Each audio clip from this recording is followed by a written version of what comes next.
Everyone welcome to எஸ்கர்.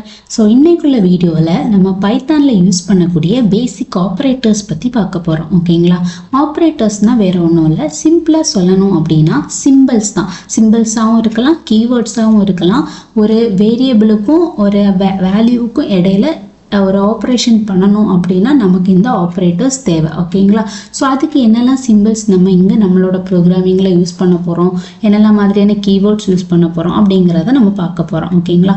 So பைத்தானில் காமனாக இருக்கக்கூடியது பார்த்திங்கன்னா இவ்வளோ ஆப்ரேட்டர்ஸ் தான். arithmetic operator, comparison, assignment, bitwise, logical, membership, identity இப்படின்னு சொல்லிட்டு இவ்வளோ ஆப்ரேட்டர்ஸ் வந்து நமக்கு இங்கே இருக்குது. ஸோ ஒவ்வொன்றா நம்ம வந்து பார்க்க போகிறோம். ஃபர்ஸ்ட் ஆஃப் ஆல் இது எல்லாமே உங்களுக்கு ஆல்ரெடி தெரிஞ்சதாக தான் இருக்கும். ஓகேங்களா? காமனாக நம்ம ஸ்கூல் டேஸ்லேருந்தே படிக்கிற ஒரு சிம்பிள்ஸ், பார்த்துட்டு வர ஒரு சிம்பிள்ஸாக தான் இருக்கும். ஸோ பார்க்குறப்ப உங்களுக்கு ஈஸியாக புரியும். இப்போ ஃபர்ஸ்ட் இருக்கிறது வந்து arithmetic operator. So arithmetic operator உங்களுக்கு எல்லாருக்கும் ஆல்ரெடி தெரிஞ்சது தான். Addition, subtraction, multiplication, division. Extra நம்ம இங்கே வந்து 3 கொஞ்சம் வித்தியாசமான ஒரு ஆப்ரேட்டர் பார்க்க போகிறோம். ஒன்று இந்த சிம்பிள், அதாவது பொதுவாக நம்ம இந்த சிம்பிள் வந்து எதுக்காக யூஸ் பண்ணுவோம், நார்மலாக மேத்தமெட்டிக்ஸில் பர்சன்டேஜ் கண்டுபிடிக்கிறதுக்காக யூஸ் பண்ணுவோம் இல்லையா? ஆனால் இங்கே வந்து அது மாடுலஸாக இருக்கும். ஸோ அது என்ன ஃபங்க்ஷன் பண்ணுது அப்படிங்கிறத நான் உங்களுக்கு சொல்லித்தரேன். அதே மாதிரி இது வந்து எக்ஸ்பனன்ட் ஃபங்க்ஷன் அப்படிங்கிற டபுள்ஸ், ஒரு ஸ்டார் போட்டால் மல்டிப்ளிகேஷன், டபுள் ஸ்டார் போடுறது வந்து எக்ஸ்பனன்ட், அதாவது பவர் வேல்யூ கண்டுபிடிக்கிறதுக்காக நம்ம இங்கே யூஸ் பண்ணுறது. ஓகேவா? அதே மாதிரி இங்கே ஒரு டிவிஷனுக்கு ஒரு ஸ்லாஷ் போடுறோம் இல்லையா, அதே மாதிரி டபுள் ஸ்லாஷ் போட்டால் ஃப்ளோர் டிவிஷன் அப்படின்னு சொல்லிட்டு சொல்லுவோம். இதெல்லாம் இந்த 3 ஸ்பெசிஃபிக்காக என்னெல்லாம் பண்ணுது அப்படிங்கிறத உங்களுக்கு ஒர்க் அவுட் பண்ணியே நான் காட்டித்தரேன். ஸோ அதுக்காக நான் ஃபஸ்ட்டு ஐடியலி ஓப்பன் பண்ணிக்கிறேன். ஓகே, ஸோ இதை கொஞ்சம் ஃபைலில் போயிட்டு நான் உங்களுக்கு நியூ ஃபைல் க்ரியேட் பண்ணியே டைப் பண்ணி காட்டித்தரேன் program. Sorry.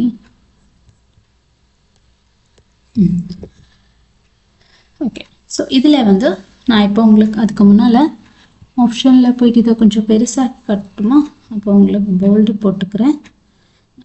Same font size கொஞ்சம் பெருசாகிக்கிறேன், உங்களுக்கு ஈஸியாக புரியும்னு நினைக்கிறேன். ஓகே, தெரியும், கிளியராக இருக்கும்னு நினைக்கிறேன். ஸோ இப்போ எக்ஸாம்பிள் ஃபஸ்ட் நம்ம arithmetic ஆப்ரேட்டர் தானே பார்க்க போகிறோம்.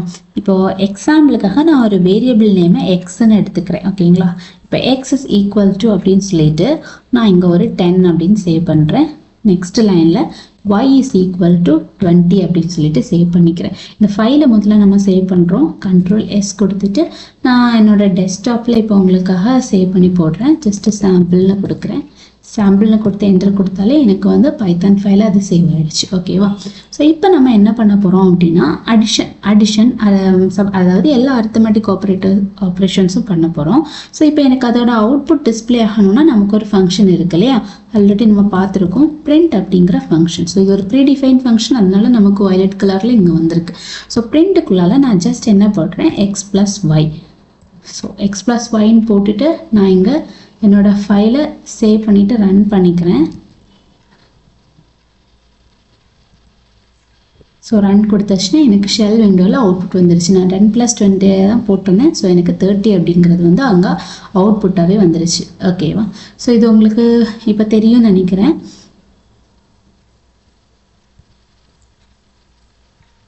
உங்களுக்கு ஈஸியாக இருக்கிறதுக்காக நான் இது ரெண்டையுமே இதே மாதிரி டிவைட் பண்ணி மூவ் பண்ணி போட்டுக்கிறேன். ஓகே, சரி. இப்போ அடுத்து நம்ம என்ன பண்ண போகிறோம், ஸோ இப்போ இதே மாதிரி எல்லா arithmetic ஆப்ரேஷனும் உங்களுக்கு பண்ணி காட்டுறேன். So copy. இப்போது இது சப்ராக்ஷன் பண்ணாலும் உங்களுக்கு அந்த அவுட்புட் கிடைக்கும். தென் மல்டிப்ளிகேஷன் பண்ணுறப்பவும் அந்த அவுட்புட் உங்களுக்கு வரும். ஸோ இதெல்லாம் தனித்தனியாக நான் ரன் பண்ணலை, ஏன்னா இது காமனான இதனால உங்களுக்கு ஆல்ரெடி தெரியும். ஓகே, நெக்ஸ்ட்டு என்ன பார்த்தோம், நம்ம ஃப்ளோர் டிவிஷன் பார்த்தோம் இல்லையா. ஃப்ளோர் டிவிஷன் அப்படிங்கிறது டபுள் ஸ்லாஷ் போட்டால் ஃப்ளோர் டிவிஷன், தென் டபுள் பவர் போட்டால் எக்ஸ்பனண்ட், அதே மாதிரி பர்சன்டேஜ் சிம்பிள் போட்டீங்க அப்படின்னா அது வந்து மாடுலஸ். ஓகேவா? ஸோ இவ்வளோ நான் இப்போ ரன் பண்ணுறேன், சேர்த்து சேவ் பண்ணிக்கிறேன். ஃபைல் ரன் மாடியூல் கொடுத்துச்சுன்னா ரன் ஆச்சு. இப்போ எனக்கு எல்லாத்தோட அவுட்புட் இங்கே வந்திருக்கு பாருங்க. ஃபர்ஸ்ட் வந்திருக்க இந்த 30 அப்படிங்கிறது என்னதுன்னா எக்ஸ் ப்ளஸ் ஒய், ஓகேவா, ரெண்டும் ஆட் ஆகி வந்திருக்கு. நெக்ஸ்ட் இருக்கிறது -10 அப்படிங்கிறது வந்து எக்ஸ் மைனஸ் ஒய், அதாவது 10 - 20யோட ஆன்சர். தென் 10 × 20 200 வந்திருக்கு. நெக்ஸ்ட் டிவைட் பண்ணுறப்போ நமக்கு என்ன வந்திருக்கு 0.5 அப்படிங்கிறது வந்திருக்கு. ஃப்ளோர் டிவிஷன் அப்படிங்கிறது என்னன்னா உங்களுக்கு டெசிமல் பாயிண்ட்டுக்கு அந்த பக்கம் இருக்கக்கூடிய வேல்யூவை அது உங்களுக்கு டிஸ்பிளே பண்ணாது. அதாவது இப்போ நார்மலாக நம்ம ஒரு டிவிஷன் பண்ணுறோம் அப்படின்னா வேல்யூ இல்லாதப்போ என்ன பண்ணுவோம், மேலே ஒரு பாயிண்ட் வச்சு டெசிமல் பாயிண்ட் வச்சு ஜீரோஸ் ஆட் பண்ணி அந்த டிவிஷன் ரிமைண்டர் 0 வர்றது வரைக்கும் கண்டினியூ பண்ணுவோம், அப்படி தானே. ஆனால் இங்கே வந்து என்ன நடக்கும்னா வேல்யூ முடிஞ்சிடுச்சு அப்படின்னா அந்த இடத்துலயே ப்ரோக்ராம் ஸ்டாப் ஆகிடும். அதாவது டெசிமல் பாயிண்ட் வச்சு எக்ஸ்ட்ரா ஜீரோஸ் ஆட் பண்ணி உங்களுக்கு ரிமைண்டர் 0 வரது வரைக்கும் அந்த ப்ராசஸ் வந்து கண்டினியூ ஆகாது, ஓகேவா. ஸோ பாயிண்ட்டுக்கு அப்புறம் இருக்கக்கூடிய வேல்யூஸ் வந்து உங்களுக்கு இங்கே கிடைக்காது. நெக்ஸ்ட் இருக்கிறது வந்து டபுள் ஸ்டார், அதாவது power value 10 to the power 20, அதுதான் இங்கே உங்களுக்கு இவ்வளோ பெரிய வேல்யூவாக உங்களுக்கு கிடைச்சிருக்கு, ஓகேவா. தென் லாஸ்ட் இருக்கிறது பர்சன்டேஜ், அதாவது மாடுலஸ்னு நம்ம இங்கே சொல்லுவோம். ஸோ மாடுலஸ்னா வேற ஒன்றும் இல்லை, ரிமைண்டர் உங்களுக்கு எவ்வளோ வருதோ அதுதான் இங்கே உங்களுக்கு டிஸ்பிளே ஆகும். பொதுவாக நம்ம வேல்யூ வந்து கோஷனில் எடுப்போம் இல்லையா, இங்கே வந்து ரிமைண்டர் வேல்யூ வந்து உங்களுக்கு டிஸ்பிளே ஆகும், ஓகேவா. ஸோ இது இவ்வளோ வந்து அரித்மெட்டிக் ஆப்ரேட்டர்ஸ்க்கான ஃபங்க்ஷன்ஸ். இதில் உங்களுக்கு ஆல்ரெடி இதெல்லாமே தெரிஞ்சதுன்னா எக்ஸ்ட்ரா ஒரு 3 சிம்பிள் வந்து நீங்கள் தெரிஞ்சுக்கணும், ஓகேங்களா. உங்களுக்கு நிறைய இடத்துல இது வந்து யூஸ் ஆகும். நெக்ஸ்ட்டு ஓகே, புரிஞ்சிருக்கும்னு நினைக்கிறேன் அரித்மெட்டிக் ஆப்ரேட்டர். ஸோ நெக்ஸ்ட் நம்ம பார்க்க போகிற ஆப்ரேட்டர் வந்து என்னென்னா கம்பேரிசன் ஆப்ரேட்டர்ஸ். ஸோ கம்பேரிசன் இந்த சிம்பிள்ஸுமே உங்களுக்கு ஆல்ரெடி ஃபெமிலியரான சிம்பிள்ஸ் தான். கிரேட்டர் தேன், ஒரு வேல்யூவை விட இன்னொரு வேல்யூ பெருசாக இருக்கா இல்லையான்னு செக் பண்ணுறதுக்கு யூஸ் பண்ணுவோம். தென் லெஸ் தேன் சிம்பிள் வந்து என்ன பண்ணுவோம், ஒரு வேல்யூ விட இன்னொரு வேல்யூ சின்னதாக இருக்கான்னு செக் பண்ணுறதுக்கு யூஸ் பண்ணுவோம். அதே மாதிரி டபுள் ஈக்குவல் டு போட்டாச்சுன்னா என்ன நடக்கும் அப்படின்னா ரெண்டு வேல்யூமே ஈக்குவலான்னு செக் பண்ணும். ஸோ இதில் வந்து உங்களுக்கு ஒரு கன்ஃபியூஷன் வரலாம், அது ஏன் சிங்கிள் ஈக்குவல் டு போடாமல் டபுள் ஈக்குவல் டு போடுறாங்கன்னு. நல்லா பாருங்கள், சிங்கிள் ஈக்குவல் டு நீங்கள் போட்டிங்கன்னா என்ன நடக்குதுங்க, இப்போ ஒரு ஈக்குவல் டு நம்ம போடுறப்ப என்ன நடக்குது, அந்த வேல்யூ அந்த வேரியபிளில் அசைன் ஆகுது. அதே டபுள் ஈக்குவல் டு போட்டிங்க அப்படின்னா அந்த வேல்யூ அங்கே இருக்கா இல்லையான்னு செக் பண்ணுது. அதாவது ரெண்டுமே ஈக்குவலாக இருக்கா இல்லையான்னு நமக்கு செக் பண்ணி கொடுக்கும், ஓகேவா. நெக்ஸ்ட் அதே மாதிரி நாட் ஈக்குவல் டு, அதாவது ஒரு எக்ஸ்க்ளமேஷன் மார்க் போட்டு ஈக்குவல் டு கொடுத்தீங்க அப்படின்னா ரெண்டு வேல்யூவும் ஈக்குவல் இல்லை அப்படின்னா மட்டும் அது வந்து உங்களுக்கு ட்ரோன் ரிட்டர்ன் ஆகி உங்களுக்கு ஃபர்தர் ப்ராசஸ் நடக்கிற மாதிரி இருக்கும். அதாவது ஈக்குவலாக இல்லை சேமாக இல்லைன்னா மட்டும் உங்களுக்கு அந்த ப்ராசஸ் நடக்கும், ஓகேங்களா. அதே மாதிரி greater than equal to, greater than or equal to அப்படின்னா கிரேட்டர் தேனுக்கும் greater than or equal to இது ரெண்டுக்கும் உள்ள டிஃப்ரென்ஸ் என்னன்னு தெரிஞ்சுக்கோங்க. முதல்ல கிரேட்டர் தேன், இப்போ சப்போஸ் கிரேட்டர் தேன் 100 நான் எடுக்கிறேன் அப்படின்னா எனக்கு 101லேருந்து உள்ள வேல்யூவை தான் அது பார்க்கும். 101 ஆர் எபோவ் இருக்கணும், ஓகேவா. இதே இது greater than or equal to 100 நான் போட்டேன்னா அது 100ஐயும் கணக்கில் எடுத்துக்கும். 100ஆக இருக்கணும், அப்படி இல்லைன்னா 100ஐ விட எபோவாக இருக்கணும் அப்படின்னு எடுத்துக்கும், ஓகேங்களா. Less than or equal to அதே தான். இப்போ நான் லெஸ் தேன் 100 போட்டேன் அப்படின்னா எனக்கு 99லேருந்து மட்டும்தான் அது கவுண்ட் எடுத்து அதை விட சின்னதாக இருக்கான்னு பார்க்கும்.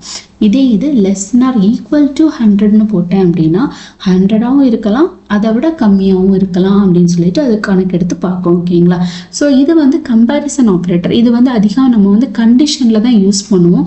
நார்மலாக இங்கே வேற எல்லா இடங்களை விட நம்ம இனி ஃபியூச்சரில் நம்ம படிக்க போகிற இஃப் இந்த மாதிரியான கண்டிஷன்ஸ்லாம் கம்பேரிசன் ஆப்ரேட்டரும் அதே மாதிரி இனி அடுத்து நம்ம பார்க்க போகிற லாஜிக்கல் ஆப்ரேட்டர் இது ரெண்டுமே கண்டிஷன்ஸில் தான் அதிகமாக யூஸ் பண்ணுவோம், ஓகே. அப்போ நான் அந்த கான்செப்ட் உங்களுக்கு எக்ஸ்பிளைன் பண்ணுறப்போ இதெல்லாம் அந்த சிம்பிள்ஸ் எல்லாம் உங்களுக்கு எதுக்கு யூஸ் பண்ணுறோம் அப்படிங்கிறது இன்னும் தெளிவாக புரியும், ஓகேங்களா. நெக்ஸ்ட் இருக்கிறது அசைன்மெண்ட் ஆப்ரேட்டர். அசைன்மெண்ட் ஆப்ரேட்டர் ஒன்றும் இல்லை, ஜஸ்ட் ஈக்குவல் டுஸ் தான். அதாவது ஒரு வேல்யூவை ஒரு வேரியபிளில் நீங்கள் அசைன் பண்ணுறதுக்காக யூஸ் பண்ணக்கூடிய அந்த ஈக்குவல் டு அதுதான் அசைன்மெண்ட் ஆப்ரேட்டர்னு சொல்லுவோம். இதை நீங்கள் இங்கே என்ன இன்னும் கொஞ்சம் டீட்டெயிலாக போட்டிருக்காங்க அப்படின்னா இப்போது வழக்கமாக இப்போது ஒரு வேல்யூக்கு கூட இன்னொரு வேல்யூ ஆட் பண்ணுறதுக்கு நம்ம என்ன பண்ணுவோம், இப்போது இதை நான் உங்களுக்கு டைப் பண்ணி காட்டித்தரேன், ஓகே. இப்போ இதே இதிலே காட்டித்தரேன். ஸோ இப்போ எக்ஸ் இஸ் ஈக்குவல் டு 10ன்னு இருக்கு இல்லையா. இப்போ நான் எக்ஸோட அவுட்புட்டை செக் பண்ணேன் அப்படின்னா எனக்கு என்ன வருது, friend of xன்னு நான் கொடுத்து செக் பண்ணுறேன்னு வச்சுக்கோமே. சேவ் பண்ணிவிட்டு F5 கொடுத்து ரன் பண்ணுறேன். எனக்கு அவுட்புட் வந்து 10 இங்கே வந்திருக்கு கரெக்டாக. இப்போ இந்த 10க்கு கூட எனக்கு வேறு ஒரு வேல்யூ ஆட் பண்ணுங்கிறதுக்காக நான் என்ன பண்ணுறேன், x is equal to x plus ஒரு 20 கொடுக்குறேன். ஓகேவா, எக்ஸுக்கு கூட நான் 20 ஆட் பண்ணுறேன். இப்போ நான் வந்து 2x கொடுக்குறேன்னு வச்சுக்கோங்க. இப்போ நான் ரன் பண்ணேன் அப்படின்னா எனக்கு அவுட்புட் 30 அப்படின்னு சொல்லிட்டு இங்கே வந்திருக்கு கரெக்டாக. இப்போ இதே ஸ்டெப்பை நம்ம எப்படி கூட பண்ணிக்கலாம் அப்படின்னா, எக்ஸ் இந்த லைனை நான் இங்கே கொடுத்துருக்கேன் இல்லையா, இந்த இதை X is equal to x plus 20 அப்படின்னு நம்ம போடாமல் ஷார்ட்டாக ஒரு ஷார்ட்கட் தான் இது, எக்ஸ் ப்ளஸ் ஈக்குவல் டு 20 கூட போட்டாலுமே இதே ஆன்சர் தான் நமக்கு வரும். அதுதான் அவங்க இங்கே போட்டிருக்காங்க பார்த்தீங்கன்னா தெரிஞ்சுப்பீங்க. புரியுதா? ஸோ அந்த லைனை நீங்கள் இப்படியும் எழுதிக்கலாம், or x is equal to x plus 20 இப்படின்னு எழுதிக்கலாம். இது எப்படி வேணால் எழுதிக்கலாம். ஓகேங்களா, இப்படி எழுதினாலும் ஒன்றும் இல்லை, இப்படி எழுதினாலும் ஒன்றும் இல்லை அப்படிங்கிறதுக்காக தான் அந்த இது கொடுத்துருக்காங்க. ஸோ இப்போ நான் உங்களுக்கு அடிஷனுக்கு காட்டி தந்தேன் இல்லையா, அதே மாதிரி எல்லா சிம்பிள்ஸுமே உங்களால் இதில் யூஸ் பண்ண முடியும். மல்டிப்ளிகேஷன், டிவிஷன், மாடுலஸ் எல்லாமே இதே மாதிரி ஷார்ட்கட்டாக யூஸ் பண்ணிக்கலாம் அப்படிங்கிறதுக்காக தான். ஸோ இதெல்லாம் தான் அசைன்மெண்ட் ஆப்ரேட்டர்ஸ்னு சொல்லுவோம். நெக்ஸ்ட் இருக்கிறது bitwise operator. So bitwise and, or, not, XOR இதெல்லாம் நீங்கள் கேள்விப்பட்டிருப்பீங்க இல்லையா, அந்த இது தான். ஸோ அதுக்காக நம்ம யூஸ் பண்ணக்கூடிய சிம்பிள் வந்து பைத்தானில் ஆண்டுக்கு ஆம்பர்சன்ட் சிம்பிள், ஆருக்கு அந்த ஸ்ட்ரைட் லைன் அந்த சிம்பிள், நாட்டுக்கு அந்த டில்டட் சிம்பிள், பிட்வைஸ் ஆர்க்கு அந்த கேப் சிம்பிள் யூஸ், எக்ஸ்ஆருக்கு கேப் சிம்பிள் யூஸ் பண்ணுறோம். ஓகேவா. Then right shift, left shift இது கூட உங்களால் பண்ணிக்க முடியும். வேல்யூஸை வந்து ரைட் ஷிஃப்ட்டும் பண்ணிக்கலாம், லெஃப்ட் ஷிஃப்ட்டும் பண்ணிக்கலாம். ஓகேங்களா. ஸோ இதுக்கு வந்து நீங்கள் யூஸ் பண்ணக்கூடிய சிம்பிள்ஸ் வந்து double greater than, double less than. Okay. So இதெல்லாம் ப்ரோக்ராமிங் உங்களுக்கு அப்கமிங்கில் யூஸ் ஆகும். அந்த டைமில் உங்களுக்கு டீட்டெயிலாக எக்ஸ்பிளைன் பண்ணுறேன். ஏன்னா இது வந்து ஒரு பெரிய கான்செப்ட். நம்ம இப்போ அண்ட், ஆர், நாட்லாம் உள்ளே போயாச்சுன்னா அந்த ட்ரூத் டேபிள் எல்லாம் நீங்கள் ரொம்ப தெளிவாக இருந்தால் மட்டும்தான் இது டக்குன்னு புரியும். ஸோ ஒரு பிகினராக நான் இப்போ அதை போட்டு இந்த இடத்துல உங்களுக்கு கன்ஃபியூஸ் பண்ண விரும்பலை. ஸோ ஃபியூச்சரில் நமக்கு ப்ரோக்ராம்ஸ் வர்ற நேரம் உங்களுக்கு இன்னும் டீட்டெயிலாக சொல்லித்தரேன். இப்போதைக்கு அந்த சிம்பிள்ஸ் மட்டும் ஞாபகம் வச்சுக்கோங்க. ஓகேங்களா. நெக்ஸ்ட் நீங்கள் இது ரொம்ப முக்கியமாக தெரிஞ்சுக்க வேண்டிய ஒரு சிம்பிள்.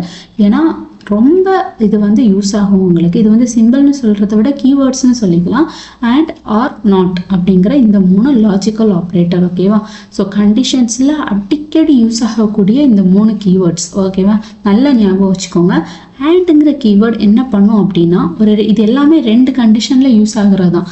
இப்போ வந்து 2 வேல்யூ இருக்குது. ஓகேவா, அந்த 2 வேல்யூமே, அதாவது 2 கண்டிஷனுமே ட்ரூவாக இருந்தால் மட்டும்தான் உங்களை வந்து அடுத்த ப்ராசஸ்க்கு அலோவ் பண்ணும் ஆண்டுங்கிற ஆப்ரேட்டர். இதே இது ஆருங்கிற ஆப்ரேட்டர் என்ன பண்ணும் அப்படின்னா, இந்த 2 கண்டிஷன் நம்ம கொடுப்போம் இல்லையா, அந்த 2ல் ஏதாச்சும் 1 ட்ரூவாக இருந்தாலும் உங்களை அடுத்த ப்ராசஸ்க்கு அலோவ் பண்ணி கொடுக்கும். ஓகேவா. இது வந்து ஆர் ஆப்ரேட்டர் அப்படின்னு சொல்லிட்டு நம்ம சொல்லுவோம். நாட் அப்படிங்கிறது என்னன்னா, நீங்கள் கொடுத்துருக்க கண்டிஷன் ஃபால்ஸாக இருந்தாச்சுன்னா அது உங்களை அலோவ் பண்ணும், அதாவது ஆப்போசிட்டாக அலோவ் பண்ணும். ஓகேவா. ஸோ இதை தான் வந்து நாட் அப்படின்னு சொல்லிட்டு நம்ம சொல்லுவோம். ஸோ இது எல்லாமே நம்ம ப்ரோக்ராமில் உங்களுக்கு நான் டைப் பண்ணி காட்டுறப்போ புரியும். அப்போ உங்களுக்கு கிளியராக இன்னும் டீட்டெயிலாக சொல்லித்தரேன். ஓகேவா. ஸோ இப்போ ஞாபகம் வச்சுக்கோங்க, லாஜிக்கல் அண்ட், ஆர், நாட்னு சொல்லிட்டு ஒரு 3 கீவேர்டு இருக்குது. ஓகேவா. ஆண்டுங்கிறது வந்து 2 கண்டிஷனும் கண்டிப்பாக ட்ரூவாக இருக்கணும். ஆருங்கிறது 2ல் ஏதாச்சும் 1 ட்ரூவாக இருந்தாலும் ஒன்றும் இல்லை. நாட்டுங்கிறது ஆப்போசிட்டில் ஒர்க் ஆகும். ஓகேவா. நெக்ஸ்ட் இருக்கிறது மெம்பர்ஷிப் ஆப்ரேட்டர். மெம்பர்ஷிப் ஆப்ரேட்டருங்கிறதும் கீவேர்ட்ஸ் பேஸ் பண்ணி வரக்கூடிய ஆப்ரேட்டர்ஸ் தான். இன், நாட் இன் அப்படின்னு சொல்லிட்டு 2 கீவேர்ட். ஸோ இது என்னன்னா, ஒரு விஷயம் இருக்கா இல்லையா அப்படிங்கிறத கண்டுபிடிக்கிறதுக்காக நம்ம யூஸ் பண்ணுவோம். இப்போ நான் உங்களுக்கு இங்கே காட்டித்தரேன். இப்போ வந்து நான் மெம்பர்ஷிப் ஆப்ரேட்டருக்காக எக்ஸாம்பிளுக்கு இப்போ நான் எக்ஸஸ் ஈக்குவல்ட்டுன்னு கொடுத்துட்டு ஒரு ஸ்ட்ரிங் கொடுக்குறேன். ஓகேவா. ஸோ வெல்கம் அப்படின்னு சொல்லிட்டு ஒன்று டைப் பண்ணுறேன். டைப் பண்ணிவிட்டு நான் ப்ரிண்டில் என்ன கொடுக்குறேன் அப்படின்னா, பிரிண்ட் ஆஃப், உங்களுக்கு தெரியணும் அப்படிங்கிறதுக்காக W அப்படின்னு கொடுக்குறேன். W இன் எக்ஸ், எக்ஸில் W இருக்கா இல்லையா அப்படின்னு சொல்லிட்டு நான் இப்போ ரன் பண்ணுறேன். ஸோ சேவ் பண்ணிக்கிறேன், F5 கொடுத்து ரன் பண்ணுறேன். எனக்கு என்னென்ன வந்துருச்சு, ட்ரூ அப்படின்னு சொல்லிட்டு இங்கே வந்துருச்சு. அதாவது இந்த W அப்படிங்கிற இந்த லெட்டர் வந்து எக்ஸில் இருக்குது அப்படின்னு சொல்லிட்டு எனக்கு வந்துருச்சு. ஓகேவா? இப்போ அடுத்த இன்னொரு லைன் கொடுக்குறேன். அதாவது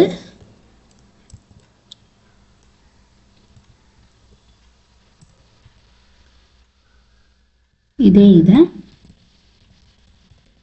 வெல்கம் இன் எக்ஸ் அப்படின்னு அப்படியே போட்டுறேன். அதே வெல்கம் இங்கே போட்டுட்டு இது எக்ஸில் இருக்கா இல்லையா அப்படின்னு சொல்லிட்டு நான் இப்போ செக் பண்ணுறேன். ஸோ இப்போ பாருங்கள், எனக்கு என்ன வந்திருக்கு? ஃபால்ஸ்ன்னு வந்திருக்கு. அப்போ உங்களுக்கு ஒரு டவுட் வரலாம், அது எப்படி, இந்த வெல்கம் தானே அங்கே எக்ஸில் இருக்குது, அப்போ ஏன் நமக்கு வெல்கம்னு கொடுத்த அப்புறம் வரல அப்படின்னு நீங்கள் நினைக்கலாம். இல்லை, என்னென்னா நீங்கள் செக் பண்ண வேண்டியது லெட்டர்ஸ். பாருங்கள், அது கேபிட்டல் லெட்டர் அங்கே கொடுத்துருக்கேன், இங்கே ஸ்மால் லெட்டர் கொடுத்துருக்கேன். ஸோ இது எல்லாமே நமக்கு எப்படி ஒர்க் ஆகும் அப்படின்னா, ஆஸ்கி கேரக்டர்ஸ் நீங்கள் கேள்விப்பட்டிருப்பீங்க. அதாவது ஒவ்வொரு லெட்டருக்கும், ஒவ்வொரு சிம்பிளுக்கும், ஒவ்வொரு நம்பருக்குமே ஒரு வேல்யூ இருக்கும் அப்படின்னு சொல்லிட்டு நீங்கள் கேள்விப்பட்டிருப்பீங்க இல்லையா? ஸோ அந்த கேரக்டர்ஸை, அந்த வேல்யூஸை பேஸ் பண்ணி தான் இது கம்பேர் பண்ணும். ஸோ அப்படி பார்க்குறப்போ கேபிட்டல் டபிள்யூவோட வேல்யூ வேறு, ஸ்மால் டபிள்யூவோட வேல்யூ வேறு. அதனால தான் உங்களுக்கு ஃபால்ஸ் அப்படின்னு சொல்லிட்டு அவுட்புட் இங்கே கொடுத்துருக்கு. ஓகேவா? இது வெல்கம் நாட்ன்னு நான் போடுறேன் அப்படின்னா எனக்கு என்ன வரும்? ட்ரூன்னு வரும். ஓகேவா? ஏன்னா இது ரெண்டுமே மேட்சாக இல்லை அப்படிங்கிறது கரெக்ட் தான். ஓகே, ஸோ தென் இவ்வளோதான் மெம்பர்ஷிப் ஆப்ரேட்டர். புரிஞ்சிருக்கும்னு நினைக்கிறேன். இன் நாட்டன் அப்படிங்கிற ரெண்டே கீவேர்டு தான் ஒரு விஷயம் இருக்கா இல்லையா அதை செக் பண்ணுறதுக்காக நம்ம யூஸ் பண்ணுறது தான் இன் நாட்டன் கீவேர்டு. ஓகேவா? நெக்ஸ்ட் இருக்கிறது வந்து நெக்ஸ்ட் அண்ட் லாஸ்ட் ஒன்னும் இதுதான், பைத்தான் ஐடென்டிட்டி ஆப்ரேட்டர்ஸ். ஐடென்டிட்டி ஆப்ரேட்டரும் நம்ம மெம்பர்ஷிப் ஆப்ரேட்டர் மாதிரியே தான், பட் இங்கே இஸ் நாட் யூஸ் பண்ணுறோம். அங்கே வந்து என்னென்னா இன் நாட்னு எதுக்காக யூஸ் பண்ணோம்? ஒரு விஷயம் இருக்கா இல்லையான்னு பார்க்குறதுக்கு யூஸ் பண்ணுவோம் இல்லையா? இங்கே அதே கான்செப்ட் தான், சேமாக இருக்கா இல்லையான்னு பார்க்குறதுக்கு இதை யூஸ் பண்ணுவோம். ஓகேவா? ஸோ இப்போ அதை பார்க்குறதுக்கு நான் அதையும் இதே மாதிரி உங்களுக்கு டைப் பண்ணியே காட்டித்தரேன். இப்போ சிம்பிளாக நான் ஏதாவது ஓகே வெல்கம் இருக்கா, இதே மாதிரி y ஈக்குவல் டுன்னு போட்டு